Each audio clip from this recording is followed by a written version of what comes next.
दोस्तों, क्या आप जानते हैं कि अगर कन खजूरा कान में घुस जाए तो क्या करना चाहिए? चलिए जानते हैं। बारिश के मौसम में गोचर बहुत अधिक निकलते हैं, जिसे कन खजूरा भी कहा जाता है। जमीन पर सोने वाले लोगों को आमतौर पर इससे ज्यादा खतरा होता है, क्योंकि अंधेरे और नमी की तलाश में कई बार ये कीड़ा कान में भी घुस जाता है। वैसे तो ये कीड़ा सीलन वाली जगह पर ही आराम से बैठे दिखते हैं, लेकिन ये कब काट ले इसका कोई भरोसा नहीं होता।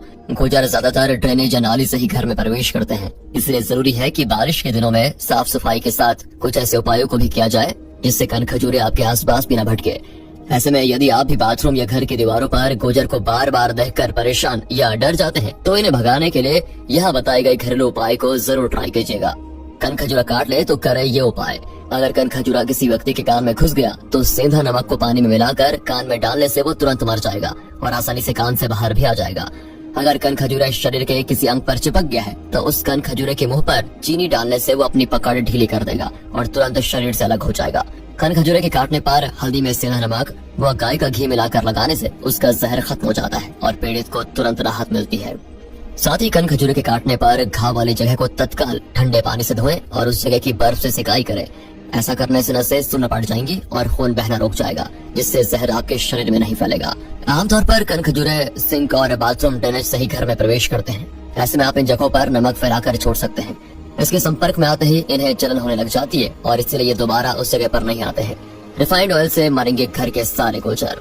ऐसे में एक एक गुजर को घर से निकालने के लिए एक स्प्रे बोतल में थोड़ा सा रम या ब्रांडी डालें, फिर इसमें थोड़ा रिफाइंड ऑयल और पानी मिलाकर अच्छे से मिक्स कर लें। अब इस तैयार मिश्रण को घर के दरवाजे, खिड़की और ड्रेनेज के पास छिड़क दें। ऐसा करने से कन खजूरे घर में नहीं घुसेंगे और जो पहले मौजूद होंगे वो भी इसकी स्मेल से मर जाएंगे या भाग जाएंगे। चूने से पाएं कन खजूरे से छुटकारा।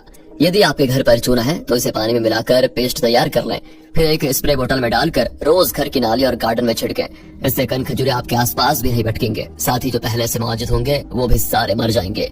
विनेगर का कर इस्तेमाल। देखो, कन खजूरे से छुटकारा पाने के लिए आप पानी में विनेगर और डेटॉल मिलाकर एक सोल्यूशन तैयार कर सकते हैं। एंड माना जाता है कि इससे रोज पोछा लगाने और स्प्रे करने से गुजर समेत कई सारे बरसाती कीड़े घर में नहीं आते हैं। जब कन खजूरे अंडे से निकलते हैं तो उनके पास केवल 3 जोड़ी पैर होते हैं। मिलीपेड एनामॉर्फिक विकास नामक प्रक्रिया से गुजरते हैं। हर बार जब मिलीपेड पिघलता है तो ये शरीर के और खंड और पैर जोड़ता है। एक हैचलिंग केवल 6 शरीर खंडों और 3 जोड़ी पैरों के साथ अपना जीवन शुरू करता है। कन खजूरे की पीठ टेरगाइट्स नामक कठोर प्लेटों से ढकी होती है, लेकिन इसका निचला हिस्सा नरम और कमजोर होता है। कन खजूरे तेज नहीं होते, इसलिए वो अपने शिकारियों से आगे नहीं कर पाते। इसके बजाय जब कन खजूरे को लगता है कि वो खतरे में है तो वो अपने शरीर को एक तंग सर्पिल में लपेट लेता है, जिससे उसका पेट आराम से सुरक्षित रहता है।